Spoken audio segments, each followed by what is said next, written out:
අයිබෝවන් සුබ දවසක් මිහිකත රූපමය සංවාදය අදත් මේ විදිහට ඔබ යාලින්දයට අපි අරගෙන එනවා. මිහිකත වැඩසටහන පිළිබඳව ඔබට අමුතුවෙන් පූර්විකා සටහන් කරන්න අවශ්‍ය නැහැ. ඔබ දැන් දිගු කාලයක් තිස්සේ මිහිකත අපේ රූපමය සංවාදය සමග එකතු වෙනවා. මිහිකත රූපමය සංවාදය බෙදා හදා ගන්නවා. ඉතින් අද දවසේත් අපි සෝදානම් වෙනවා ඔබට මේ විදිහට මිහිකත රූපමය සංවාදය සමීප කරන්නට.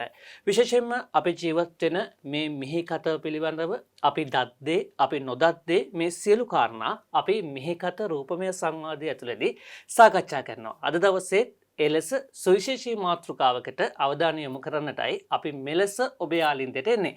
අද දවසේත් වෙනදා වගේම මාතෘකාව පෝෂණය කරන්නට අපි දත්දේ සහ අපි නොදත්දේ වැඩි වැඩියෙන් විවරණය කරන්නට මේ මිහිකත පිළිබඳව හොඳ අවබෝධයක් ඔබට ලබා දෙන්නට වෙනදා වගේම ඊටම ගෞරවයෙන් පද නමස්කාර පූර්වකව අපි වැඩම කරවා ගත්ත අපේ මැදිරියට සුරකිමු ශ්‍රී ලංකා පදනමේ ගරු සභාපති අවසරයි පූජ්‍යපාද පායංගල ආනන්ද සාගර අපේ හැමදෙරෝ අවසරයි අපේ හැමදෙරෝනේ ඊටම ගෞරවයෙන් දෙපා නැමෙද ඔබ වහන්සේ අපි පිළිගනු ලබනවා අපේ වැඩසටහනට. අද දවසේ අපේ වැඩසටහනේ දිශානතිය අපි සොයා යන තොරතුරු සොයා යන ඉසව්ව බවට පත් කර ගන්නවා. මේ අපිට බොහොම ළඟපාත මාතෘකාවක්. දූපත් රාජ්‍යයක් විදිහට අපි මේ මාතෘකාව ගැන වැඩිපුර කතා බහ කරනවා. පුංචි සම්දින අපිට දැනෙන මාතෘකාව මේ මාතෘකාව. අපි එකවරම මාතෘකාවට යන්න නැතුව පුංචි මේ විරුදාවලියක් යොදාගත්තොත් අද දවසේ අපි කතා කරන්නේ මේ ලෝකයේ නිල් හදවත පිළිබඳව. කෙනෙක්ට ප්‍රශ්නයක් වෙවි මේ මොකද්ද මේ ලෝකයේ නිල් හදවත කියලා. තව කෙනෙක්ට ප්‍රශ්නයක් නැති වේවි මොකද්ද මේ නිල් හදවත දන්න කියන අයත් ඇති. ලෝකයේ නිල් හදවත කියලා හඳුන්වන මහා මුහුද නැත්නම් මහා සාගරය පිළිබඳව තමයි අපි අද කතා කරන්න ලෑස්ති වෙන්නේ. මහා සාගරය ගැන කතා කරන දේවල් මහා සාගරයේ තරමටම අපිට තියෙනවා. පරක් තැරක් නැති කරුණු ගොඩාක් අසීමාන්තික කරුණු ගොඩාක් අපිට කතා කරන්න සිද්ධ වෙවි. අපි සාකච්ඡාවට යොමු වෙන්නේ මේ ලෑස්ති වෙන්නේ. අපේ හැමදෙරෝනේ මේ දැන් මහා මුහුද මහා සාගරය මේ අසීමාන්තික මේ දේවල් පිළිබඳව අපි කතා කරනවා. මේ වචන දෙක ඇතුළෙන්ම ඔබ වහන්සේට ප්‍රවේශයක් ගන්න පුළුවන්කම ලැබෙවි අපේ මාතෘකාවට. අපේ හැමෝම මහා මුහුද මහා සාගරය අතර මේ කියන්නේ මොකද්ද අපේ හැමෝම? නමෝ තස්ස භගවතෝ අරහතෝ සම්මා සම්බුද්දස්ස. හැමදෙනාටම තෙරුවන් සරණයි. විශේෂයෙන්ම අද මාතෘකාව පිළිබඳව ඉතා හොඳ ප්‍රවේශයක් අපි ලබා ගත්තේ. ඒකට හේතු කීපයක් පැහැදිලි කළා. මම මුහුදයි සාගරය අතර වෙනස පැහැදිලි කරලා දෙන්නම්. අපේ රට දකුණු ආසියාවේ තියෙන විශාලතම දූපත. එතකොට මේ දූපත වශයෙන් ගත්තාම අපේ රට මුහුදු සීමාව ගත්තාම කිලෝමීටර් 200ක් අපේ රටේ ඉඳලා මුහුදු සීමාව අපට අයිති. ඒ වගේම සමස්තයක් වශයෙන් ගත්තාම රටෙන් 6 ගුණයක් අපේ රටට වඩා 6 ගුණයක් විශාලයි මුහුදු සීමාව. එතකොට මේ මුහුදත් එක්ක අපේ රට වට වෙච්ච දිවයිනක් දූපතක් හැට තියෙන්නේ. ඒ නිසාම තමයි ලෝකේ අපේ රටට සුවිශේෂත්වයක් හේතු වෙන්නේ. එකක් තමයි යුදමය නාවික ශක්තිය, යුදමය ආරක්ෂිත තත්වය සහ විශේෂයෙන්ම දේශ සීමාවලින් වෙන් වෙලා තියෙන නිසා දේශ සීමා අරගල වගේ දේවල් නැතිවීම, ඒ වගේම යම් විදිහේ රටවල් වලට බද්ධ වෙලා තියෙනකොට බලපාන විශාල අර්බුද ගාණාවක් අපේ රට බලපාන්නේ නැහැ. ඒ නිසාම තමයි අපේ රට වැදගත් වෙන්නේ. සහ ඇත්ත වශයෙන්ම ගත්තහම පස්සේ ආසියාතික රටවල් දිහා බැලුවාම වෙළඳ නාවික ගමනාන්තයන් වල සුවිශේෂීම මධ්‍යස්ථානයේ හැට තියෙන්නේ අපේ රට. ඒ නිසාම අපේ රට ඒ සුවිශේෂී සියලු තත්ත්වයන් උරුම වෙලා තියෙන්නේ මහා මුහුද නිසා. නිසා මහා මුහුදෙන් තොරව අපට පරිසර පද්ධතියක් කතා කරන්න බෑ. සහ මහා මුහුදෙන් තොරව අපේ ආර්ථිකයක් ගැන කතා කරන්න බෑ. මහා මුහුදෙන් තොරව අපේට දේශපාලනයක් කතා කරන්න බෑ. මහා මුහුදෙන් තොර අපේ භූෂමතා ලක්ෂණ සහ යුදමය වාතාවරණයක් කතා කරන්න බෑ. නිසා මහා මුහුද කියලා කියන්නේ අපේ රටේ තීරණාත්මක සාධකයක් කිව්වොත් නිවැරදි. ඇත්තටම ගත්තහම පස්සේ මුහුද කියලා කියන්නේ කුඩා එකකකට කැරබියන් මුහුද, ඊට පස්සේ අපි ගත්තාම දකුණු චීන මුහුද, මේ ආදි වශයෙන් ගත්තාම. ඒ වගේම සාගරය ගත්තාම ලොකු ප්‍රමාණයක් එක. ඒකට අපි කියන ඉන්දියන් සාගරය. එතකොට ඒක. එතකොට කුඩා එකකයට අපි කියන මුහුද කියලා, මහා විශාල එකකයට අපි කියනවා සාගරය කියලා. ඒක තමයි මේ වර්ගීකරණය වෙන් වෙන්නේ. එතකොට මුහුද පිළිබඳව අපි ගත්තාම සුවිශේෂී වශයෙන් අපිට වැදගත් වෙනවා ලෝකේ ජල ප්‍රමාණය 70%ක්ම රඳවා පවත්වා ගන්නේ සමස්ත ජලයෙන් 70%ක්ම තියෙන්නේ මුහුදු ආශ්‍රිත. විශේෂයෙන්ම ලවණ ස්කන්ධයක් මේ මුහුදු ආශ්‍රිතව තමයි පවතින්නේ. ඇත්තටම ගත්තහම පස්සේ මේ ලවණවල යම් යම් මේ මුහුදේ තියෙන විශේෂයෙන්ම මේ මුහුදු ජලයේ තියෙන ක්ලෝරයිඩ් සහ සෝඩියම් ලක්ෂණ තමයි මුහුදු මේ වතුරේ තියෙන්නේ. මේක නොඑක් වර්ග කිරීම වලට අපට කරගන්න පුළුවන්. මුහුදේ තියෙන සුවිශේෂී වටිනාකම් කීපයක් අපි කතා කරන්නට ඕන. එකක් තමයි ජල චක්‍රය කියන එක. ඇත්තටම ගත්තාම පස්සේ කාබන් චක්‍රයත් ඒ වගේම නයිට්‍රජන් චක්‍රයත් මේ චක්‍ර මේ තියෙන චක්‍රාවලිය නිසාම තමයි මේ පෘථිවියේ දේශගුණික මධ්‍යස්ථ භාවය පවතින්නේ. අපේ මේ පෘථිවිය අපිට මේ උෂ්ණත්වය පවත්වාගෙන යන්න පුළුවන් වෙලා තියෙන්නේ. ඔක්සිජන් වැඩි කරගන්න පුළුවන් වෙලා තියෙන්නේ. මේ தත්ත්වය පවත් කරගන්න පුළුවන් වෙලා තියෙන්නේ මේ මුහුදේ තියෙන සුවිශේෂීම ක්‍රියාවලිය නිසා. ඒ නිසාම මුහුදෙන් සිද්ධ වෙන ක්‍රියාවලිය දිහා බැලුවහම සමස්ත මුහුදු ක්‍රියාවලිය බැලුවහම ඉතා විශාලයි. ඉතාමත්ම සුවිශේෂී ගණනාවක් අපට ඒත්තු ගන්නවා. නමුත් 1700 ගණන් වලට ඉස්සෙල්ලා මුහුදෙන් අපි ප්‍රයෝජන ගත්තේ ඉතාමත්ම අඩු ප්‍රයෝජන ටිකක් තමයි ගත්තේ. උදාහරණයක් වශයෙන් ගත්තොත් දීවර කර්මාන්තය වගේ දේවල්. ඒ වගේම ඇත්තටම මේ වෙළඳ ගමන් මාවත් පාවිච්චි කිරීම විශේෂම නැව් නාවික කටයුතු මේවැනි කටයුතු වල තමයි පාවිච්චි කළේ. නමුත් 1768 ජේම්ස් කුක්ගේ ඒ මුහුදු සංචාරක ගමනත් එක්කම සාගර විද්‍යාවක් කියන එකක් ලෝකයේ ඇති වෙනවා. ඇත්තටම ඒ සාගර විද්‍යාවත් එක්ක ලෝකයේ මේ සම්බන්ධව ඉතාමත්ම දීර්ඝව සාකච්ඡා කරා. ඒ සම්බන්ධව පර්යේෂණ සිද්ධ වුණා. ඇත්තටම මුහුද කියන එක පර්යේෂණ කෘතියකට ලඝු වෙන්නේ නැතුව සාගරය සම්බන්ධ විශ්වවිද්‍යාල පවා ආරම්භ වුණා. අපිත් එහෙම එකක් තියෙනවා. සාගරය සම්බන්ධ විශ්වවිද්‍යාලයට මේ ආරම්භ වුණා. ඒ කියලා කියන්නේ සාගරය කියලා කියන්නේ කියවා නිම කලන්න බැරි ඒ තරම්ම විශාල පර්යේෂණ කළා නිම කරන්න බැරි ඒ තරම් විශාල මහ විශාල පද්ධතියක්. එතකොට මේ පද්ධතිය පිළිබඳව අපි වැදගත් කාරණා කීපයක් කතා කරන්නට ඕන. සාහිත්‍ය පොත් ගත්තාම අපේ ගීත සාහිත්‍ය ආදරයක් ගැන ලියවුණා නම් ඒ ආදරේ කොහේ හරි කෑල්ලක මුහුද තියෙනවා. ආදර කතාවක සෙනෙහිබර කතාවක ලෙන්ගතු ප්‍රේමණීය කතාවක අයිනක හරි මුහුදු රැලක් පේන්න තියෙනවා. ඒ වගේම තමයි මුහුද කියලා කියන්නේ අපට හරියටම හදවතට දැනෙන සංවේදීම සාධකයක්. ඒ වගේම මුහුද අර කතාවකටත් කියනවා කොච්චර බලන් හිටියත් මුහුද දිහා බලන් හිටියාමත් අලි දිහා බලන් හිටියත් ඇති වෙන්නේ නැහැ කියලා. මුහුද කියලා කියන්නේ තමයි මේ සාගරය කියලා කියන්නේ ඒ තරම්ම හදවතට දැනෙන සුවිශේෂීම අපේ රටේ තියෙන තත්ත්වයක්. ඉතින් අපේ රටේ තියෙන මුහුදේ තියෙන තවත් වටිනාකමක් තමයි දැන් මේ ලෝක මුහුදෙත් එක්ක අපි කතා කරනකොට අපේ රට ගැන අපි වෙනම කතා කරමු. ඉතින් අපේ රටේ අනිත් ලෝකේ රටවල් වලට වඩා මුහුදු තීරය, මුහුදු වෙරළ සහ මේ මුහුදු සම්පත් අනිත් ලෝකේ රටවල් වලට වඩා ඉතාමත්ම අගනා ලෙස පිහිටලා තියෙනවා. ඉතා සුවිශේෂී තැන්වල. ඒ නිසාමත් අපට මුහුද ඉතාමත් වැදගත්. අපේ හමුදුරන්ගේ ඉතා අපූරු පැහැදිලි කිරීමක්, ඉතා විසල් පැහැදිලි කිරීමක් ලැබෙනවා. විශේෂයෙන්ම අපි මේ කෙටි ප්‍රශ්නයකට ගියත් උන්වහන්සේ ඉතාම අපූර්වට මේ මාතෘකාවට හොඳ ඌනපූර්ණයක් එක්ක පූර්ණිකාවක් සැපුවේ අපි විශ්වාස කරනවා. අපේ හමුදුර කිව්වා වගේ මේ අපි දැන් ආදරේ වේවා සමහරට අපේ අම්මගේ ආදරේත් අපි කියන්නේ අම්මා අපිට මහා සාගරය තරම් ආදරය. ඒ තරම් මේ ආදරය සහ මේ අපේ ජීවිතයත් එක්ක අපිට මේ සාගරය බැඳෙනවා. මේ අපි දූපත් රටක් වෙච්ච හින්දා ඒක වැඩි වැඩියෙන් අපිට දැනෙනවා ඇති. අපි හඳුනන ඒත් එක මේ සාහිත්‍ය කෘතිවලත් අහලා තියෙනවා සහ මේ භූගෝලය තුලත් අපි අහලා තියෙනවා මේ මුහුදු හතක් ගැන. මුහුදු හතක් සප්ත මහා සාගරය ගැන මොකද්ද අපි හඳුනන්නේ ඒ කාරණාව? ඇත්තටම මේ අපි අර ඒකට කතා කරන්නේ මුහුද කියලා. මොකද කුඩා එකක. කුඩා එකක ගත්තාන් පස්සේ අපි එකක් කියනවා මේ මධ්‍යධරණී මුහුදු තීරය කියලා. විශේෂයෙන්ම අප්‍රිකාව සහ යුරෝප මහද්වීපය වෙන් කරන යෝධ කරදිය වලල්ලා තමයි ඔය මධ්‍යධරණීය මුහුද. ඒක තමයි එක මුහුදක් පිළිබඳව කතා කරන්නේ.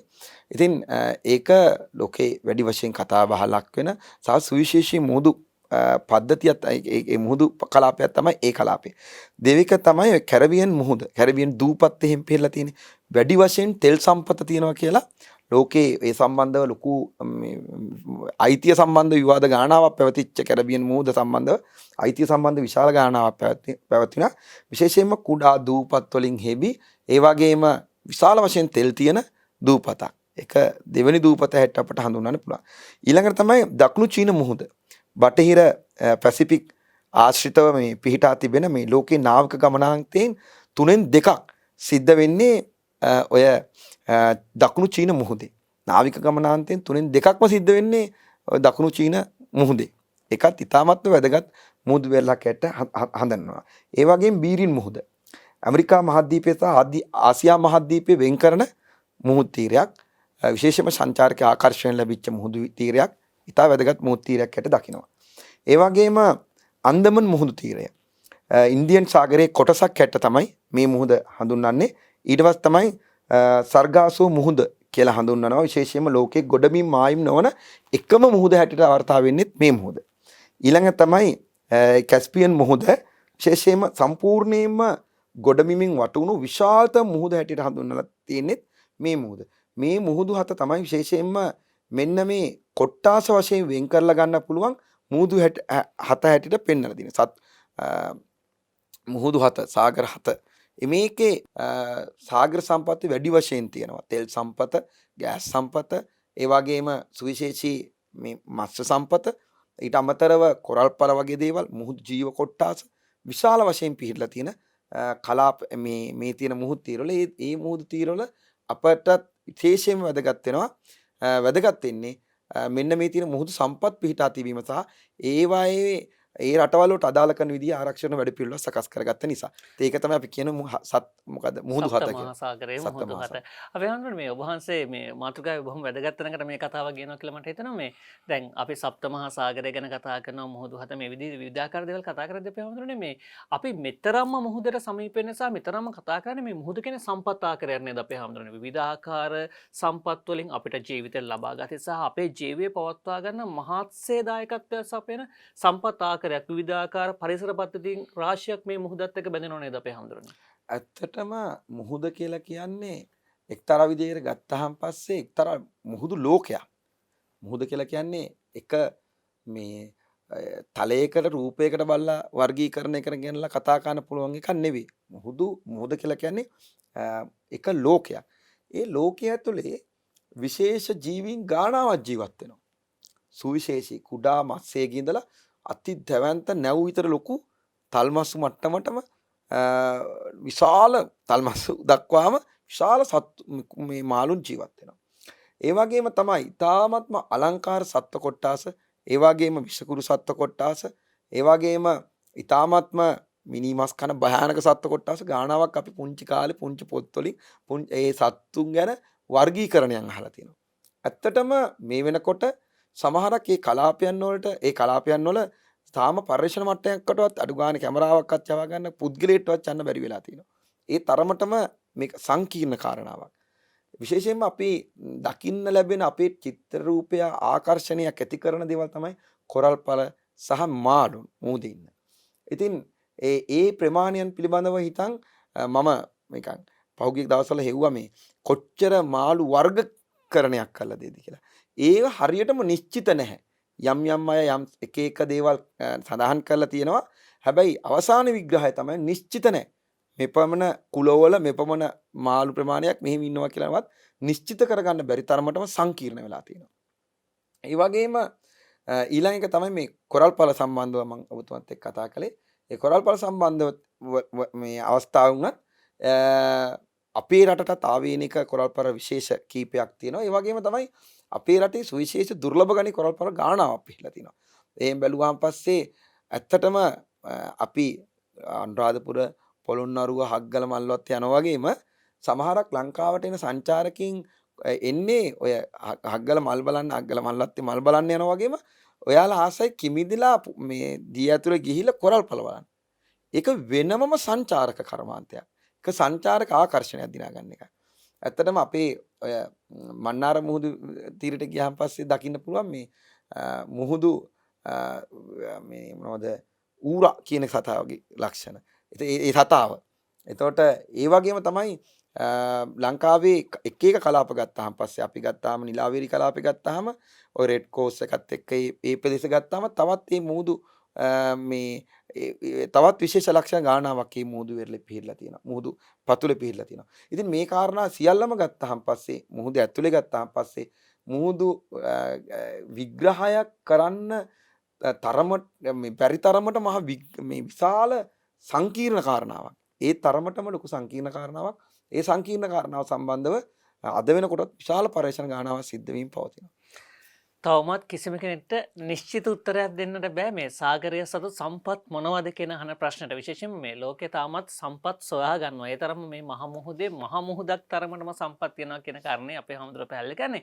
අපේ හැමදෙරෝ දැන් අපේ පුංචි කාලේ ඉඳන්ම සහ අපේ රටේ ඇතුළේ ඉපදෙන ඕනෑම කෙනෙක්ට මහ මුහුද ගැන අර පුදුම දෙයක් නෙමෙයි. අපි මහ මුහුදත් එක්ක ගැටෙනවා සහ අපේ දූපතක් විදිහට ඉන්න හින්දාම මේ මහ මුහුදත් එක්ක බැඳිච්ච ජීවිතයක් අපිට තියෙනවා. එතකොට අපේ හැමදෙරෝ මේ මහ මුහුදෙන් අපිට ලැබෙන ප්‍රයෝජන ගණනාවක් තියෙනවා. මේ ප්‍රයෝජන ගැනත් අපිට කතා කරන්න පුළුවන් වේවි. එකක් තමයි මහ මුහුදෙන් ලැබෙන ප්‍රයෝජනේ මේ අපි පිරිසුදු වාතයක් ඔක්සිජන් ගන්නවානේ. කාබන් ඩයොක්සයිඩ් උරාගෙන ඔක්සිජන් තමයි පිට කරන්නේ. ඔය ගස්වල ක්‍රියාවලිය සිද්ධ වෙන්නේ. අපි කියන්නේ පරිසරය රැක ගන්න ඕන මේ ගහකොළ රැක ගන්න ඕන කියන්නේ ඔය ක්‍රියාවලියට ශක්තියක්නේ. එතකොට මිනිස්සු මේ උස්ම ගන්නේ මුහුද නිසා. මිනිස්සු උස්ම ගන්නේ මිනිස්සු ජීවත් වෙලා ඉන්නේ මිනිස්සු විතරක් නෙවෙයි සියලු සත්ත්ව ප්‍රජාවම ජීවත් වෙලා ඉන්නේ මුහුද නිසා. ඒ අපේ ගොඩබිමේ ශාක පද්ධතිය වල කරනවට වඩා 10000 ගුණයකින් මුහුදු පද්ධතිය ඇතුලේ කාබන් ඩයොක්සයිඩ් උරාගෙන ඔක්සිජන් පිට කරනවා. ඒතර මුහුදට දැන් වෙලා තියෙන දෙවෙනි තර්ජනයක් උත් මම ප්‍රයෝජන ගැන කතා කරනවා තර්ජන කතා කරන කෙනෙක් අනිත් පැත්ත පොඩි කාරණා පැහැදිලි කරන්න මේ කාබන් ඩයොක්සයිඩ් මහා විශාල කර්මාන්ත හේතු කොටගෙන යම් වැඩි ප්‍රමාණයක් ඇවිල්ලා අද ඒක අර්බුදයකට ඇවිල්ලා තියෙනවා. අද ඒක අර්බුදයකට ඇවිල්ලා තියෙනවා. ඉතින් එක අතකින් ගත්තාම පස්සේ අපි ජීවත් වෙන්නේ මේ ඔක්සිජන් පවතින්නේ මහා මුහුදේ එක්තරා ප්‍රයෝජනයක් නිසා. එක දෙවෙනි එක තමයි දේශගුණික තත්ත්වේ පවත්වාගෙන යනවා. ඒ කියන්නේ අපි සමකයට ආසන්නව තියෙන මේ ජලස්කන්ධ රස්නේ වෙනවා. ඒ ජලස්කන්ධ රස්නේ වුණොත් ඒ ප්‍රමාණයට උෂ්ණත්වය වැඩි වුණොත් එහෙම අර්බුද ගණනාවකට යනවා. එතන මුහුදේ කරන්නේ සමකයට ආසන්නයේ තියෙන මුහුදු මේ ජලය රත් වුනහම මේවා හිමින් අරගෙන ගිහිල්ලා මේ අරගෙන යනවා ඇත්තටම මේ උතුරු හා දකුණු ද්‍රවීය ප්‍රදේශයට ගෙන ගොස්ලා සිසිල් කරනවා. මේ ක්‍රියාවලිය මේ සක්‍රිය හැම වෙලාවෙම ජීවමානව සිද්ධ වෙන දෙයක්. හැම වෙලෙම සිද්ධ වෙනවා. එතන මේ ක්‍රියාවලිය මේ සංක්‍රීයව සිද්ධ වීම පවතිනවා. ඒතර ඒ නිසා තමයි මේ සිසිල් භාවය තියෙන්නේ. දැන් යම් ප්‍රමාණයක ඒ ක්‍රියාවලිය සිද්ධ නොවුනොත් එහෙම අපිට මේ සිසිල් භාවය නෑ. දේශගුණික ඊටමත් දැවැන්ත විපර්යාසවලට අපිට මුහුණ දෙන්න සිද්ධ වෙනවා. දෙවෙනි එක තමයි ආහාර අවශ්‍යතාවය සැපරීම. ලෝකේ බිලියනකට ආසන්න ජනතාවට ප්‍රෝටීන් අවශ්‍යතාවය සපයන්නේ මහ මුහුද. මානව මත්ස්‍ය සම්පත. සහ ඒ මුහුදු තවත් සම්පත් ගානාවක් තියෙනවා. ඉතින් ඒක ඊළඟ එක තමයි මේ ඖෂධ. අපි බොන මේ ටැබ්ලට් අපි මේ ගහන එන්නත් අපි දැන් මේ හොයාගන්න යම් මේ බේත් වල ඒ මූලික ද්‍රව්‍ය පද්ධති මැටීරියල් එක ද්‍රව්‍ය පද්ධති සියල්ලම ගන්නේ මහ මුහුදේ. අමුද්‍රව්‍ය. ඒ අමුද්‍රව්‍ය ගන්න එතනින්. ඉතින් ඒවෙන් තමයි ඖෂධ හදන්නේ. මේ ඖෂධ ක්‍රියාවලියේදී මහා මුහුදෙන් ලැබෙන දායකත්වය 160කට වඩා වැඩි. 160කට වඩා වැඩි වෙලා තියෙනවා. ඉතින් එහෙන් බැලුවාන් පස්සේ මිනිස්සුන්ට ඔක්සිජන් උත් දීලා, කන්න ප්‍රෝටීන් උත් දීලා මැරෙන්න නැතුව ඉන්න බේට් ටිකක් දෙන්නේ මහා මුහුද. ඒත් අපිට මහා මුහුදෙන් තොරව විනිර්මුක්තව ජීවත් වෙන්න බෑ. අපි හිතුවොත් මහා මුහුද නැතුව ජීවත් වෙන්න පුළුවන් කියලා එහෙම පවතින්න බෑ.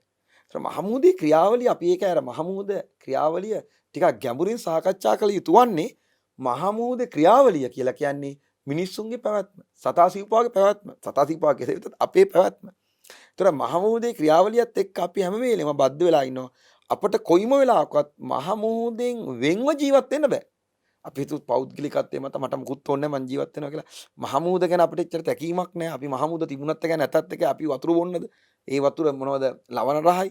ලවණ ධාරාවක් තියෙන. ඒ නිසා ඒක වැඩක් නැහැ. මහා මුහුද අපි කීමකට තියෙනවා කොච්චර වතුර තිබුණත් මහා මුහුදේ වතුර වැඩක් නැහැ. මේ මහා මුහුදේ කොච්චර වතුර තිබුණත් වැඩක් නැහැ වගේ තමයි කියලා අපි උදාහරණයක් ගන්න නෑ. ඒ ලවණ ධාරාව ඇතුලේ ගොඩනගන ජීවමය ශක්තිය තමයි අපි ජීවත් කරන අනිත් පැත්තට. ඊළඟ එක තමයි වාසස්ථානයක් ලෙස මේ සාගර ජීවීන්ගේ වාසස්ථානයක්. ඒ වගේම ලෝක ජනගහනයෙන් 160ක්. ලෝක ජනගහනයෙන් 160ක් ජීවත් වෙන්නේ සාගරය ආශ්‍රිතව. දැන් අපි අපේ තියෙන දැන් අපිත් කතා කරා දැන් අපේ රටෙත් හදලා තිනවා පෝට් සිටි එක කියලා. සාගර ආශ්‍රිත නිර්මාණ. ඒක ඩුබායි රටේ වල තියෙනවා. ඊට පස්සේ තව ගොඩක් රටවල් වල තියෙනවා.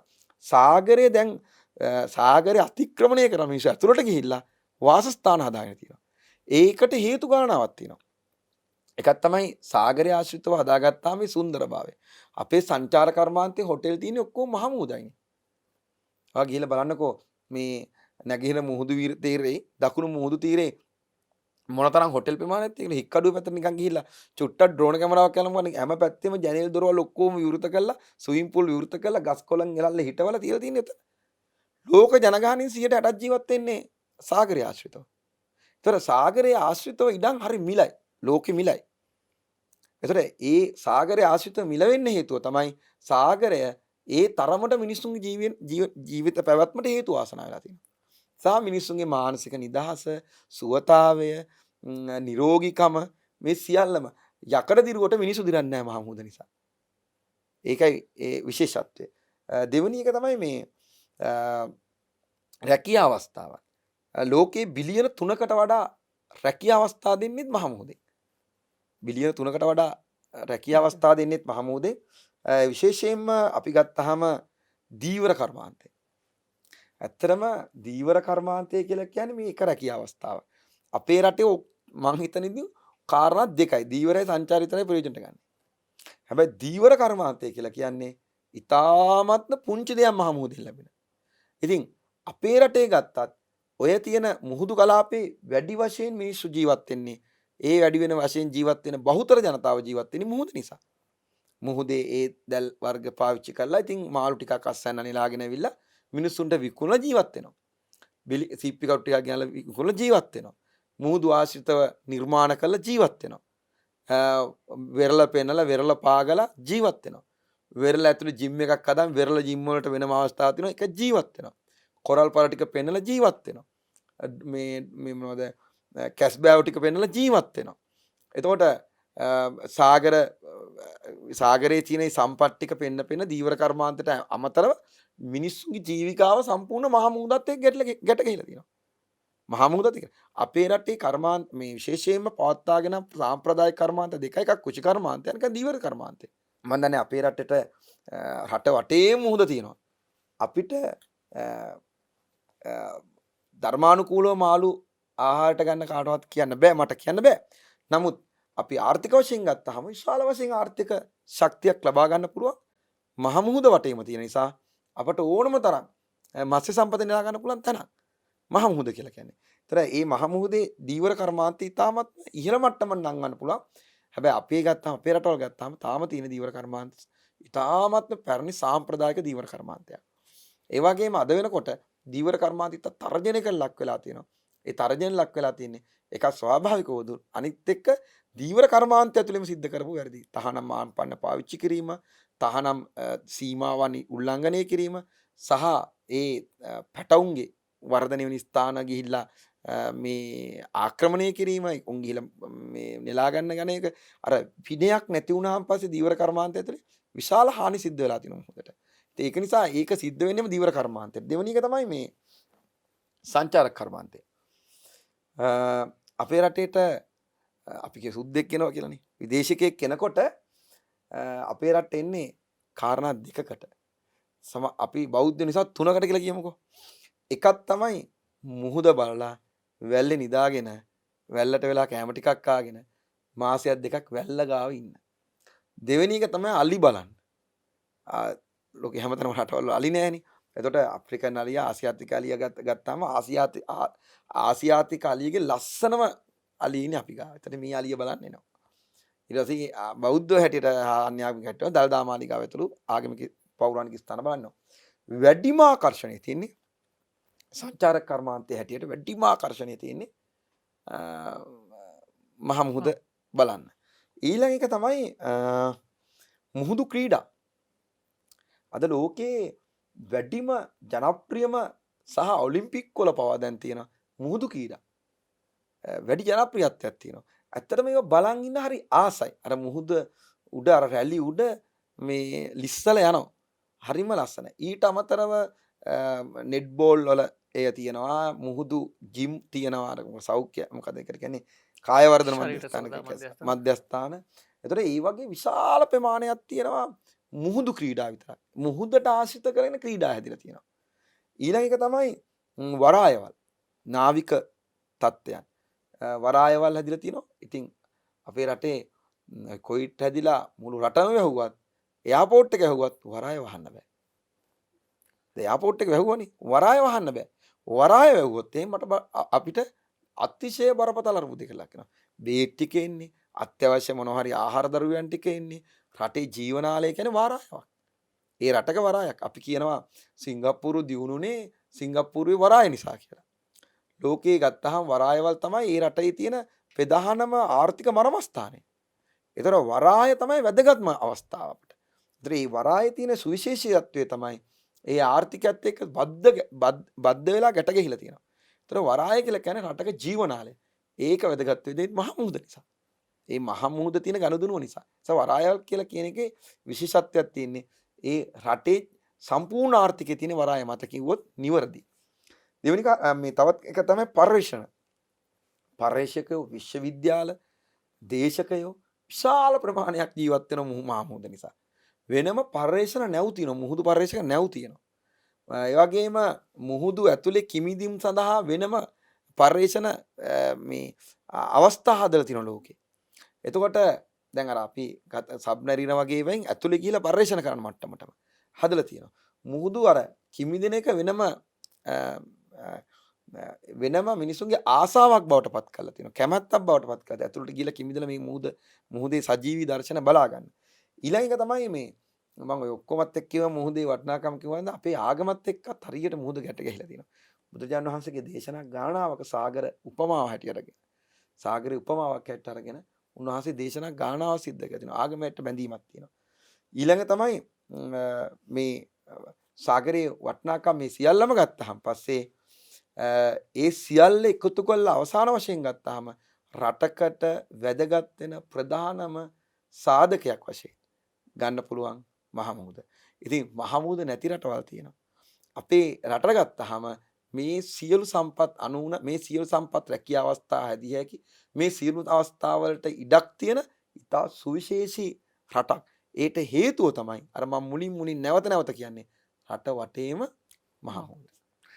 රට වටේම මහ මුහුද අපේ හමුදුරගේ පැහැදිලි කිරීම තුළ බොහොම අපූර්ව සෙට් ගන්නා සුළු තැන් කිහිපයක්ම තිබුණා. මේ මහ මුහුද හින්දා මේ නැත්නම් ලවණ මිශ්‍ර ජලය ඒ වාතාශ්‍ර හින්දා යකඩ මල කෑවට මිනිස්සුන්ගේ ජීවිත මලකඩ කන්නේ නැහැ. විශේෂයෙන් මේ කතාවේ මොහො බරපතල අර්ථයක් තියෙනවා කියලා අපිට හිතෙනවා. විශේෂයෙන් මේ අපේ ජීවිත නැවත ගොඩනගා ගැනීමට, අපේ රටවල් නැවත ගොඩනැගීමට, අපේ රටවල ආර්ථිකය ඉහළට එසවීමට මහ මුහුදට දෙන්න පුළුවන් දායකත්වය නේද මේ අපේ හමුදුර පැහැදිලි කරන්නේ. කොටින්ම මේ මහ මුහුදෙන් ලැබෙන ප්‍රයෝජන මොනවද කියලා ප්‍රශ්නේ අහපු ගමන් අපේ ඔළුව වලට එන පළවෙනිම උත්තරය වෙන්නේ අපේ බත්පතට මාළු කෑල්ලක් කියන එක. හැබැයි ඊට එහා ගිය මහා බරපතල කාරණයක්, විසල් කාරණා ගණනාවක් තියෙනවක ඊටම අපූර්වට අපේ හමුදුර පැහැදිලි කරනවා. අපේ හමුදුරනේ කතාව ඇත්ත. අපිට මේ විදිහේ බොහෝ දේවල් ලැබෙනවා. මේ වගේ බොහෝ සම්පත් තියෙනවා. මේක සම්පත් ආකරයක්, පාරාදීසයක්. හැබැයි අපේ හමුදුරනේ මේ පාරාදීසය දූෂණය කරනවා. මේ අපූර්ව සම්පත් ආකරය දූෂණය කරනවා. මේ මට මතකයි මේ පහුගිය සතියක පත්තරයක පවා පළ වෙනවා ලෝකේ සමුද්‍ර දූෂකයන් අතරින් මේ අපේ රටේ පිරිසත් ඉදිරියෙන් ඉන්නවා කියලා. මේ මිනිසුන් විදිහට. ඒත් එක්කම අපිට මතකයි පහුගිය කාල සීමාවේ මේ අපි බොහෝ සෙයින් මේ සාගරය සහ අපේ මුහුද ගැන කතා කළා. එක්ස්ප්‍රස් පර්ල් නෞකාව ගිනි ගැනීම සහ ඒකත් එක්ක විශේෂයෙන්ම සිද්ධ වෙච්ච පාරිසරික හානිය ගැන. ඒ වාර්තා පවා තාම එළියට ආවද නැද්ද මොකක්ද උනේ මේ ගැන කතාවක් තියෙනවා අපේ හමුදුරනේ. මොකද අතර මේ සමුද්‍ර දූෂණය ගැන ඔබ වහන්සේගේ පැහැදිලි කිරීම. විශේෂයෙන්ම සමුද්‍ර දූෂණය කියන්නේ පුළුල් මාතෘකාවක්. ඒ පුළුල් මාතෘකාවේ ඇතුලේ අපට කාරණා කීපයක් වෙන මනස සාකච්ඡා කරන්න පුළුවන්. අර ප්‍රශ්නේට ඇහුවා මේ එක්ස්පර්ට් පර්ල් නෞකාව සම්බන්ධව. ඉතින් ඒකත් සම්බන්ධ කරගෙන අපි මේ සාකච්ඡාව ඉස්සරහට අරගෙන යනවා නම් හොඳයි කියලා මටත් හිතෙනවා. එකක් තමයි සාගර දූෂණය කරන ලෝකයේ රටවල් 20 අතර අපි ඉස්සරහම ඉන්නවා. ඒ කියන්නේ ඊ타ත්ම වේගයෙන් අපේ රටේ සාගර පද්ධතිය අපි විනාශ කරලා තියෙනවා. ඊළඟ එක තමයි දැන් අපිට තියෙන ලොකුම ප්‍රශ්නය තමයි නුවන් මහත්තයා දැන් මේ සාගරයට ප්ලාස්ටික් අපද්‍රව්‍ය වැටුනහම දැන් අපට ඇහිඳන් එන්න බෑ. ඒක තියෙන ලවණ ගතියට හේතු කොටගෙන මේව පුංචි පුංචි පුංචි කෑලි වලට කැල්ල මිශ්‍ර වෙනවා. මිශ්‍ර වෙලා අර ජීව පද්ධති වලට තමයි හානි කරන්නේ. දැන් සමහරක් වෙලාවකදී අපිට මේක මේ විදියට කතා කරමු අපි පුළුල් තැනක ඉඳලා පොඩි මේ තැනක අපි අර අපේ රටේ මූදු මේක සම්බන්ධව කතා කරන නිසා දැන් අපේ රටේ පහුගිය කාලේ නැවේ වෙච්ච ඩැමේජ් එක හේතු කොටගෙන අපි දැක්ක 150කට වඩා වැඩි ප්‍රමාණයක් කැස් බෑවන් මැරලා ගොඩ ගැහුවා. එතකොට මුහුදු පද්ධතියක මෙවැනි නැවකින් ඩැමේජ් එකක් මේ හානියක් සිද්ධ වුණාම ඒ හානිය ගණනය කරන්න බෑ. ඒක අපි එක නැව් සමාගම ඉන්ෂුරන්ස් කම්පැනි වෙනම තියෙනවා. හැබැයි ඒකට මුදලක් ගණනය කරනවා මෙන්න මේ ප්‍රමාණය යම් ප්‍රමාණයක මේක මේ විනාශය වළක්වා ගැනීම සඳහා මුදලක් නියම කරනවා. හැබැයි ඒ වෙච්ච විනාශය අවුරුදු 100කින්ද 200කින්ද 300කින්ද කවර වෙන්නේ කියලා කියන්න බෑ. ඒ තරමටම මහමුහුදට වෙන හානිය දැන් උදාහරණයක් වශයෙන් ඉන්නේ නැව ගත්තාම ඉතාමත්ම පුංචි ප්ලාස්ටික් අර බෝල වගේ දේවල්. ඒතර ඒ ප්‍රමාණයෙන් 10%ක් 10ත් 20ක් අතර කියලා කියන මීපය කියන සමුද්‍රීය පරිසර අධිකාරිය මහමුහුදට කොට ගැහුවේ. අනිත් ඔක්කොම මහමුහුදේ. මහමුහුදෙත් ගිහිලා අපිට කිමිදෙල එකතු කරන්න බෑ. ඒවා දැන් අර ලවණ ද්‍රව්‍යයත් එක්ක කැඩෙනවා. කැල්ල මිශ්‍ර වෙනවා. මිශ්‍ර වෙලා සත්තුන්ගේ කොරල් පරවලට යනවා. ඉරස් මේ සත්තුන්ගේ මේ මොනද වරල් ඇතුළට යනවා. කොරල් පරාස්සට ගිහිල්ලා ඒ ජීව පද්ධති විනාශ කරනවා. කැස් බෑවන්ට මුහුදු කැස් බෑවන්ට ඩැමේජ් කරනවා. ඉතින් ඒ පද්ධතිය උන් ගන්න ආස්වාස පාස්වාස කරනකොට අපිට සමහරක් වෙලාවකදී ඒ විස රසායනික ද්‍රව්‍යයක් ගියාම වතුරෙන් එන්න පුළුවන් ඇඟ ඇතුළට ඒක. උස්ම ගන්නකොට එන්න පුළුවන් වාතාශ්‍රයෙන් එන්න පුළුවන්. හමෙන් එන්න පුළුවන්. ඒ අවස්ථා තුනෙන් එන්න පුළුවන්. මේ ශපද්‍රව්‍යයක් ඇතුළට එන විදිය. එතකොට ඒ තුනින්ම ඇවිල්ලා අපිට ඩැමේජ් කරන්න පුළුවන් ජීවයට. එතකොට ඒ තුنين කවර අවස්ථාවකදී ඩැමේජ් වුණාද කියලා ප්‍රකාශ කියන්න බෑ.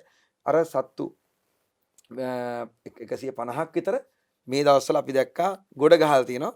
ඇවිල්ලා මහමුදෙන් ගොඩ ගහනවා.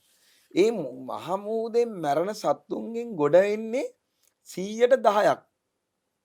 තමරක් කියනවා 20ක් කියලා. ඒතර 70%ක්ම මහමුදේ. 70%ක් මහමුදේ. එතකොට අපිට හිතා ගන්න පුළුවන් නේද වෙන විනාශය කොච්චරද කියලා. ඒ නිසාම ලෝකයේ තියෙන නීති ගානාවක් සාගරයට සම්බන්ධව හැදිච්ච ජාත්‍යන්තර නීති සහ ජාත්‍යන්තර සම්මුති ප්‍රඥප්ති විශාල ප්‍රමාණයක් හදලා තියෙනවා ජාත්‍යන්තර වශයෙන් එක්සත් ජාතික සංවිධානය ඇතුළුව පරිසර සංවිධාන එකතු වෙලා විශේෂයෙන්ම මේ සම්බන්ධව රාජ්‍ය මට්ටමින් පිළිපැදිය යුතු කරුණු සම්බන්ධ වරායක අනුගමනයකතු ක්‍රියාමාර්ග නැවක් ගමනාන්තයක් පිළිබඳව ඒ ගමනාන්තවල මේ අනුගමනය යුතු ක්‍රියාපල පටිපාටිය මොනවද මේ විශාල ප්‍රමාණයක් තියෙනවා අද වෙනකොට ලෝකයේ ඇති වෙච්ච තරංකාරී මේ තියෙන ආර්ථික රටාවත් එක්ක යම් විදිහේ මේ සාගරයේ සුරක්ෂිතභාවය වෙනුවෙන් මහමුදේ සුරක්ෂිතභාවය වෙනුවෙන් හදපු නීති උල්ලංඝනය කරලා එක්කෙකු පරයා තව එකෙකු නැගී සිටීමේ අභිලාෂය හේතු කොටගෙන මහා විශාල විනාශයක් වෙලා තියෙනවා. ඒවයි ප්‍රතිඵල තමයි මේ නැව් මේ මුහුදුබත් වීම. නැවක් මුහුදුබත් වෙන දර්ශනයක් අපිට එක් අවස්ථාවක් දෙකක් දකින්න පුළුවන්. හැබැයි ඒ දර්ශනය එතනින් එහාට කිඳා බැත්තාම අපේ මතක නැති වෙන්නත් පුළුවන්. ලාව මතකයක් තියෙන්න පුළුවන්. හැබැයි මුහුද ඇතුළේ සිද්ධ වෙන ක්‍රියාදාමය ඉතාමත්ම විශාලයි. විශාලයි. ඉතින් මොකද ඒ නැව් මුහුදුබත් වෙන්නේ නැව් වල නිකන් නැවක් නෙවෙයි. ඒවයි ද්‍රව්‍යයන් එක්ක විස රසායනික ද්‍රව්‍යයන් එක්ක ප්ලාස්ටික් අපද්‍රව්‍යයන් එක්ක විශාල ප්‍රමාණයක් ඒ පළාත මුහුදු තීරෙම විනාශ වෙනවා. මුහුදු කලාපෙම විනාශ වෙනවා. මේ ඒ එක සමානක් කරලා ඉන්දියන් මුහුද දක්වා ඉන්දියන් මුහුදු සාගරය දක්වාම ඩැමේජ් එක යන්න පුළුවන්. ඉතින් ඒකයි අපට මේ සාගර විනාශය සම්බන්ධව ඊට වඩා දැඩි අවධානයක් අපි රටක පුරවැසි හැටියට අවධානයෙන් ඉන්නට ඕන. දෙවෙනි එක තමයි විශේෂයෙන්ම අපි අර වැදගත්ම කාරණාව කතා කරේ මේ ආම්ලීකරණය. ඒ කියන්නේ අර කාබන් ඩයොක්සයිඩ් උරා ගන්න ප්‍රමාණය වැඩි වෙලා තියෙන මොහොත. ඒ කියන්නේ ලෝකෙම මුහුදු තීරයේ මුහුදේ ඇතිලා තියෙන ප්‍රශ්නය. ඒ කියන්නේ වේගවත් ඇතිවෙච්ච කර්මාන්ත විශාල කර්මාන්ත නිසා ඒ වගේම ඇතිවෙච්ච විශාල කාබන් ඩයොක්සයිඩ් පිට කිරීමේ තත්වයන් හේතු කොටගෙන මහා මුහුද දැන් උරා ගන්න පුළුවන් ප්‍රමාණය උපරිම උරාගෙන තියෙනවා. දැන් ලෝකයේ සාගර විද්‍යාඥ සාගර විශේෂඥයින් කියනවා දැන් තවත් දුරටත් මේ මුහුද දරන්න අමාරුයි මේ තත්ත්වය. නිසා මේ කාබන් ඩයොක්සයිඩ් පිට කරන ප්‍රමාණය අඩු කරන්නට ඕන කියලා. ඒක මෙතන කරන එකක් වුණත් අපි තව සැතපුම් 10 ගාණක් ඇතුලේ කරන වුණත් ඒ ඩැමේජ් එක යන්නේ මහ මුහුදට. ඒ හානිය යන්නේ මහ මුහුදට. ඒතර ආම්ලිකකරණය නිසා මහ මුහුද විශාල වශයෙන් විනාශයටපත් වෙලා තියෙනවා. ඒක ඊ타ත්ම ලෝකේ කතාබහට ලක් වෙන විද්වත්තු අතර සාකච්ඡා කරන ලොකු ප්‍රශ්නයක්. ඊළඟට අපිට වැදගත් වෙන කාරණාව තමයි කසල මේ බැහැර කිරීම. ඇත්තටම අපි කසල කළමනාකරණය සම්බන්ධවත් කතා කරනකොටත් මේ කාරණා කතා කරා. අපිත් මලාපද්‍රව්‍ය අසුචි මලාපද්‍රව්‍ය තැන් දෙකකින් මහ මුහුදට දානවා. දැන් එකක් මට්ටක් කුලියෙන් දානවා මෙහෙන් දෙහිවල ගල් කෙස්සෙන් දානවා. ඒ කියන්නේ මේ ඔක්කොම පොම්ප කරලා ගිහලා මහ මුහුදට දානවා. ලෝකේ අපද්‍රව්‍ය බැහැර කරන රටවල් අතර මහ මුහුදට අපිත් එක රටක්.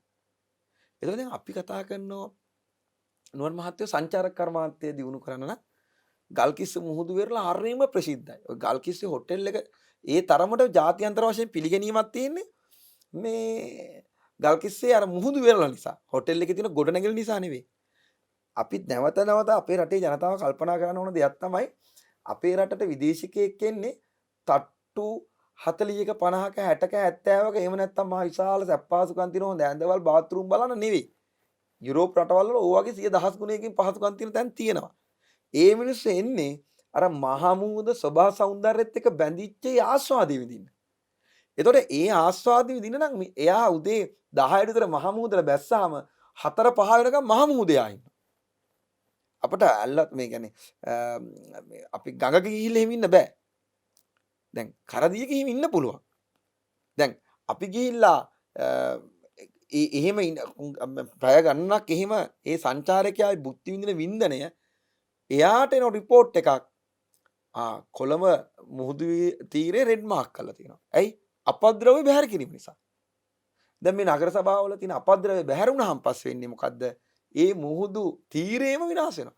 ඔබතුමා බලන්න සාමාන්‍යයෙන් ගිහිලා වැල්ලවත්ත දෙහිවල ගල්කිස්ස රත්මලාන මෙහෙන් මේ පැත්තෙන් බම්බලපිටිය එහම කොල්ලුපිටිය මේ මුහුදේ වතුර රැලිත් එක්ක ඉටි කොළ ප්ලාස්ටික් කෑලි අපි කාපු ටොපි කොළ ඊළඟට අපි දාපු මේ කෝප්ප අපි විසික් කරපු යම් සෙරෙප්පු සපත්තු කෑලි උඩ පයින්නවා.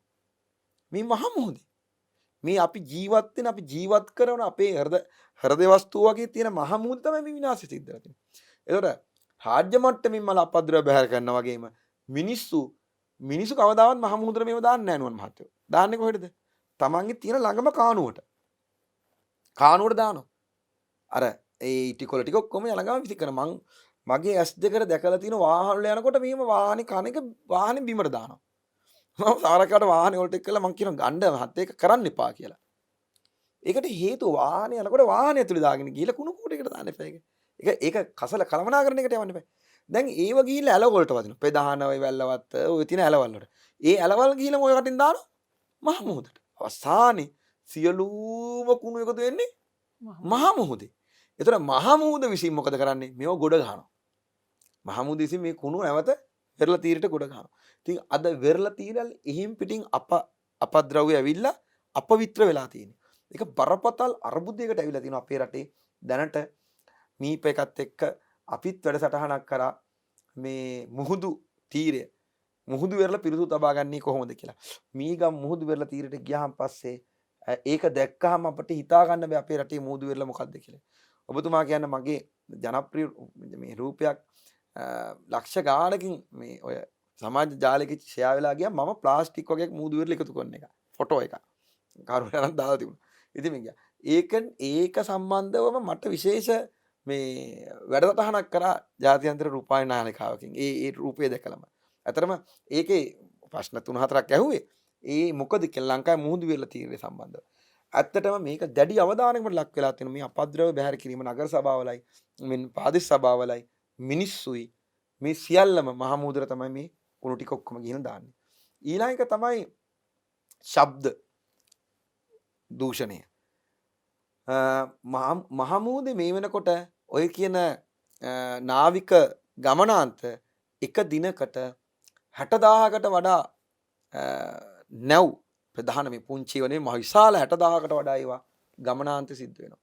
ඒතර මේවයි සිද්ධ වෙන මේ විශාල ශබ්ද තරංග හේතු කොටගෙන මුහුද ඇතුළේ ජීවීන්ට විශාල ඩැමේජ් වෙලා තියෙනවා. ජීව පද්ධති වලට සහ විශේෂයෙන්ම ඒවයි තියෙන පිපිරීම් තැලීම් වලට ඇවිල්ලා තියෙනවා. ඒ තියෙන ස්තරවලට පිපිරීම් තැලීම් ඇවිල්ලා තියෙනවා. ඒක පිළිබඳ විශාල වශයෙන් ලෝකේ කතා බහක් ලක් කරනවා. දැන් මේක කොහොමද අවම කරගන්නේ? මේ ශබ්ද දූෂණය සම්බන්ධ මුහුදට ඇතිලා තියෙන ශබ්ද දූෂණය. ඉතින් ඩොල්ෆින් තල්මස් සත්තු මේවා හැප්පිලා මේ ශබ්ද නිසා ඔවුන්ට ඒ හානිය ඒ ශබ්දේ වැඩි වශයෙන් වැදිලා මිය ගිහිලා තියෙනවා. ඉතින් උන්ට ලොකු තර්ජනයක් වෙලා තියෙනවා මේ 60000ක් විතර එක දිනයකට නාවික ගමනාන්ත සිද්ධ වෙන නිසා. ඊළඟ තමයි ගෑස් නිදි ගෑස් මේ පර්යේෂණ කටයුතු සහ ගෑස් ලබා ගැනීම. ඉවක් බවක් නැහැ. අති දැවැන්ත තරංකාරීත්වයක් ඇවිල්ලා තියෙනවා. ගෑස් සමාගම් සහ රටවල් පොරකමින් මුහුදු සම්පතේ තියෙන මේ ගෑස් ලබා ගැනීම සඳහා දැන් තරංගයක් පටන් අරන් තියෙනවා. ඒ තරංගය කොහෙන් ඉවර වෙයිද කියන එක සම්බන්ධව තාම හරියට නිශ්චිත කරගන්නත් බැරි වෙලා තියෙනවා. ඒ තරමටම ඒක ආර්ථික වාසියක් උපයන්න පුළුවන් එකක් නිසා වේගයෙන්ම මිනිස්සුන්ගේ මේ ගෑස් අවශ්‍යතාවය වෙනුවෙන් මේ කටයුත්ත කරලා තියෙනවා. ඉතින් ඊළඟට අපට අපේ රටට අදාළ කරන විදිහේ මුල් සම්පතේ ගැටලු ටිකක් අපි කතා කරමු. කොරල්පල කැඩීම. දැඩි වශයෙන් සිද්ධ වෙන එකක් තමයි විශේෂයෙන්ම ගාල්ල මුහුද් තීරය ගත්තාම ඉක්කඩු මුහුද් තීරය ගත්තාම කොරල්පල කඩන එක මහා ඩැමේජ් එකක්. ඉතින් මේකට ඇතුළට පොලිසිය දාන්නද? මුහුදු පොලිසියක් දාන්නද? ඇතුළේ තුවක්කුවක් තියන් ඉන්න මුහුද ඇතුළේ තියන් ඉන්න නෑ. මෙයාලා කිමි දෙනවා කියලා කොරල්පල ඩැමේජ් කරනවා. හානි කරනවා. කඩනවා. අරගෙන එනවා. විකුණනවා. ඒවා මිල කරනවා. ඒවා ගෙනල්ලා විදේශ සංචාරකයන්ට පෙන්නනවා. දැන් ඒවා විදේශ සංචාරකයෝ දැක්කත් කීයක් හරි දීලා බල්ලා ගියත් පිළිකුල් සහගත ප්‍රතික්ෂේප කරනවා. ඒ ප්‍රතික්ෂේප කරනවා. මම දැක්කා ඒවා ඇත්තටම අපි මේවා කතා කරනකොට මූද ගැන කතා කරන්න කියලා වෙන දෙයක් කතා කරන්නේ. නමුත් මේවා අපි කතා කරන්න ඕනේ. දැන් ඔය ජාතික වනෝද්‍යානවල ඉන්නවා මේ අර වාහන තියාගෙන යන්නේ. මට මොකක්ද ඒකට කියන්නේ? සංචාරක මග පෙන්වන්නවා. ඒ කියන්නේ එයාලා තියෙනවා කැබ් එක වගේ හදාගෙන වාහන. මෙයාලා අරන් යන නුවන් මහත්තයෝ බල්ලෝ අරගෙන යනවා පාරේන වීදි බල්ලෝ අරන් යනවා. අරන් එලා මෙයා ටුවරිස්ට්ලට කියනවා මෙයාලා සංචාරකයන්ට කියනවා ගාන වැඩි කරොත් ලෙපට් කෙනෙක් කොටියෙ පෙන්නනවා. කොටියෙ පෙන්නනවා. මෙයාලා කරන්නේ අර කොටිය යන තියෙන තැන් විශේෂ තැන් වලට අර බල්ල අතාරිනවා. බල්ල අතරම අර ඉවාහන් පස්සේ අර කොටිය එනවා. අර අහිංසක බල්ල වල්ල ගන්න. මේ ඊට පස්සේ අර ජිප් 3-4ක් කවර් කරලා මේ කොටිය පෙන්නනවා. ඒක ලොකු මුදලකට ඉන්නවා. මේව ජාවාරම්. මේ සංචාරකයෝ අපි හිතන සංචාරකයන් ඩොලර් 4කින් 5කින් වැඩි වුණාම මාර අපේ සාක්කුව පිරෙනවා කියලා. නමුත් ඒ සංචාරකේ කායි ලංකාවට එන්නේ නැහැ. ඒක හද කම්පණයටපත් වෙන එකක්. මම පෞද්ගලික සංචාරකින්ගේ අඳෝන අහලා තියෙනවා. විදේශීය සංචාරකයෝ ආයි ලංකාවට එන්නේ නැහැ ඒව දැක්කහම. ඒ වගේ කොරල්පර වගේ දේවල් කඩලා ඒවා හරහා උපයන වැරදි ක්‍රියාමාර්ග අපි නවත්තනවා. විශේෂයෙන් මුහුදු ජීවීන්ගේ හොරකම රට ඇතුළේ ඉතාමත් විශාල වශයෙන් සිද්ධ වෙනවා. රට ඇතුළේ විශාල වශයෙන් සිද්ධ වෙනවා. ඒවට නව නීති ගේන්න වෙනවා. දැන් තියෙන නීති මදි කියලායි සාකච්ඡා කරන්නේ. අපි ඇත්තට මේ සම්බන්ධව යෝජනා කීපයකුත් කරලා තියෙනවා. නව නීති ගේන්න වෙනවා. ඒ වගේම අපේ රටේ කර්මාන්ත ශාලාවල සමහර කර්මාන්ත ශාලාවලත් අපද්‍රව්‍ය බැහැර කරන්නේ මහමූදට. ඉතින් මේ මහමූද රැක ගැනීම වෙනුවෙන් අපට විශාල කාර්යභාරයක් තියෙනවා. හැමෝම කල්පනා කරන උස්ම ගන්නේ ජීවත් වෙන්නේ මේ ජීවිතේ පැවැත්ම ජීවයේ පැවැත්ම සත්ත්ව සංහතියෙන් පැවැත්ම පවතින්නේ මහමූද නිසායි. මහමූද නැතුව අපට ජීවත් වෙන්න බෑ. සා මහමූද අපි සදා ණයගති. ඒ මහමූද දේවත්වයෙන් ආරක්ෂා කළ යුතුයි කියලායි අපේ අදහස යෝජනාව. අනිවාර්යයෙන්ම මේ මහා මුහුද පිළිබඳව අපේ හාමුදුරුවන්ගේ විශේෂ පැහැදිලි කිරීම විශේෂයෙන් මේ දූෂණය වීම සම්බන්ධයෙන් අපේ හාමුදුරනේ ඔබ වහන්සේ පැහැදිලි කිරීමත් එක්කම අර විටක ඔබ වහන්සේ මතු කරන කාරණේ මේ අපි අසීමාන්තිකව මුදල් හොයාගෙන යන්න උත්සාහ කරනවා අපේ සම්පත් අපි අසීමාන්තිකව පරිභෝජනය කළ අනාගතයට ඉතිරි කිරීමකින් තොරව විශේෂයෙන් මේ අපි ලාභය පස්සේ දුවගෙන යනවා සහ ඒවත් එක්කම මේ සමුද්‍ර දූෂණ වෙනවා මේ කියන කරුණු කාරණා ඔක්කොමත් එක්කම මේ මගේ හිත ප්‍රශ්න කරන අපේ හාමුදුරනේ මේ ආකල්පමය වෙනසක් දෝනේ අපේ විශේෂයෙන් අපි සාගරය බැඳිච්ච ජීවන රටාවක් තියෙන මිනිස්සු හින්දා අපේ ආකල්පය යම්කිසි විදිහකට වෙනස් වෙන්න ඕනේ නේද සාගරය සම්බන්ධයෙන් මේ එහෙම වුණොත් මේ සාගර දූෂණය වෙන එකක් නෑ නේද අපේ හඳුනන්නේ. ඇත්තටම ආකල්පමය විශේෂ වෙනස් වීම් ගණනාව සිද්ධ කරනවා. මහා මුහුද ගැන මම මහත්තයා බැලුවා මේ ජාතික විශේෂයෙන්ම අධ්‍යාපන මේ ප්‍රකාශනවල තියෙන්නේ මොනවද? ඔය අර අපි මුලින් කතා කර සංකීර්ණ කාරණා කීපයක් සාකච්ඡා කරලා මුහුදු වතක් ගැන මුහුදු කලාපයන් ගැන ඇත්තටම මුහුදු වල බෙදීම් ගැන සහ මේ මොනවද ඒ තියෙන අයිස් කඳු සම්බන්ධ ඕ කාරණා ටික කතා කරනවා. හැබැයි ඒකකවත් අපිට සාකච්ඡා කරගන්න බැරි වෙලා තියෙනවා අපේ රටේ මුහුද විශේෂ වන්නේයයි ඒ මුහුද අපි විනාශ කරන්නේ මේ වේගයෙන් විනාශ කරමින් පවතින්නේ අපේ ජීවනාලය නේද කියන එක මේ විනාශ වෙන්නේ කොහොමද අපි නිසාමයි විනාශ වෙන්නේ කියන ආකල්පය පුංචි කාලේ දරුවන්ට අධ්‍යාපනය තුලින් ලබා දීම අවශ්‍යයි. ඒක නෑ. අපි විද්‍යා පාඩමක් ඇට මහමුද ගැන ඉගෙන ගන්නවා. හැබැයි අපි විද්‍යා පාඩම ඇතුලේ මහමුද ඉගෙන ගත්තට ප්‍රායෝගික තලයේ දරුවා මහමුදත් එක්ක බැඳෙන්නේ නෑ. මහමුදත් එක්ක බැඳෙන්නේ නෑ. ඒ නිසා මේ මහමුදත් එක්ක ප්‍රායෝගික බැඳුනහම තමයි ඒ දරුවට දැනෙන්නේ මේ මුහුදට හානියක් කළොත් ඒ හානිය පෙරලා මට එනවා කියන එක. ඉතින් ඒ නිසා අපි මේ මුහුද හැමදේම අපි කියන්නේ මුහුද හැමදේම නිහඬව බලා සිටි. හැබැයි විටක ඒ බලන් ඉන්නේ සීමාවක්, ඉවසන සීමාවක්, ඒ දරාගනි පුළුවන් සීමාව ඉක්මූ කල මුහුද රළු තන අප සියල්ලම අවසංගමයි යා යුතුයි. ඒ නිසා මුහුද කියන මේ නිහඬභාවය, මේ දරා ගැනීම තියෙනද ඒක ඉවසීම දරා ගැනීම මේ අපට බොහෝ දේවල් උගන්වනවා. හැබැයි ඒකේ අවසානයක් තියෙනවා. ඒ නිසා මුහුදත් එක්ක මුළු මහත් ජීවිතේම සාකච්ඡා කරන්න පුළුවන්. මුළු මහත් විශ්වයම සාකච්ඡා කරන්න පුළුවන්. ධර්මයේ සාකච්ඡා කරන්න පුළුවන්. මුහුදේ ඒ ස්වභාවය පිළිබඳ කතා කරනකොට අපට බොහෝ දේවල් විග්‍රහ කරන්න පුළුවන්. අපිට මේ මුහුදත් එක්ක බැඳිලා තියෙන සාහිත්‍ය අර මුලින් කතා කරපු සාහිත්‍ය ඉතිහාසය භූගෝල විද්‍යාව ඒ වගේම ආගම මේ සියල්ලම එකට ගත්තාම ඒ හැම එකකම වැඩි හරියක් දරා සිටින මහ මුහුද. ඒ නිසා මේ මහ මුහුදේ ක්‍රියාකාරීත්වය සම්බන්ධව අපි මීට වඩා අවබෝධයෙන් යුක්තව ජනතාව අවදිමත් කරලා අවබෝධයෙන් යුක්තව කල්පනාකාරීව කටයුතු සිදු නොකළොත් ඒ අනිසි ප්‍රතිඵල අපට නුදුරේදීන් බුද්ධි විඳින සිද්ධ වෙනවා කියන එක පැහැදිලිව කියන්නට ඕන. අනිවාර්යයෙන්ම අදවසේ අපි සාකච්ඡා කළේ මහා මුහුද සම්බන්ධව ජීවිතයේ ප්‍රභවය අපේ ජීවයේ ප්‍රභවය බවට පත්වෙච්ච ඒ වගේ මේ ලෝකයේ පෙනහළු බවට පත්වෙච්ච මහා මුහුද ගැන අපි කතා කළා. අපේ හාමුදුරුවෝ අපිව ඊටාම අපූර්ව දැනුම් සම්භාරයකින් පෝෂණය කළා. මහා මුහුද අපි රැක ගන්න ඕනේ. මහා මුහුදත් එක්ක අපි යාව ජීව සම්බන්ධතාවයක් හදා ගන්න ඕනේ. මහා මුහුද අපේ ජීවිතයට ගහට පොත්තසේ බැඳුණු කාරණාව බවට පත් වෙන්න ඕනේ. ඒ සම්බන්ධයෙන් අපි අපේ අවබෝධයන් පුළුල් කර ගන්න ඕනේ. අපේ අනාගත පරම්පරාවට මේ දැනුම බෙදා දෙන්න ඕනේ. මේ කියන කරුණු විශාල ප්‍රමාණයක් අදවස අපි සාකච්ඡා කළා. තවත් සාකච්ඡා කරන්න බොහෝ කරුණු කාරණා තිබෙනවා. නමුත් අපිට ඉඩහසර ලැබෙන්නේ පැයක කාල සීමාවකට හෝරාවකට අපේ කාලය ඉක්ම ගොසින් තිබෙන්නේ. ඒකින්ද අපිට සමුගෙන යන්න වෙලා වෙලා අපේ හාමුදුරන්ට අපි තාම ගෞරවයෙන් ස්තුතිවන්ත වෙනවා. සුරකිමු ශ්‍රී ලංකා පදනමේ ගරු සභාපති අවසරයි පූජ්‍යපාද පායංගල ආනන්ද සාගර හාමුදුරුවෝ හැමදාම වගේ බොහොම ලෙන්ගතුව අදවසේත් අපේ මැදිරියට වැඩම කරමින් මේ දැනුමින් අපිව පෝෂණය කළාට අපේ හාමුදුරන්ට අපි දෙපා නැමද පාද නමස්කාර පූර්වකව ස්තුතිවන්ත වෙනවා. තවත් চিරාත් කාලයක් මේ ශාස්ත්‍රීය මෙහෙවරේ දෙන්නට මේ පාරිසරික මෙහෙයුමේ දෙන්නට සහ අපේ රට වෙනුවෙන් මේ පරිසරය වෙනුවෙන් ඔබ වහන්සේගේ කාලය දැනුම ශ්‍රමය මේ සියල්ල කැප කරන්නට ඔබ වහන්සේට දීර්ඝායුෂ සම්පන්නිය ලැබෙන්නේයි අපි ප්‍රාර්ථනා කරනවා. අවසන අපි වැඩසටහන් නිමව තබනවා. සාගරයට වින කරන ඔබ දවසකදී තීරණය කරાવી ඔබ සාගරයට වින කිරීම නිසාම ඔබ සියතින් ඔබේ ගෙල සිඳගත්තාද කියන ප්‍රශ්නය. එනිසාවෙන් සියතින් ගෙල සිඳගත්තා වැනි සාගරයට වින කිරීම අද සිටන්වත් නවත්තන්න කියන ඉල්ලීමත් එක්ක අපි අදට මිහිකතෙන් සමුගන්නවා. හමු යමු යලිත් දවසක මිහිකතෙන්. ආයිබෝවන්.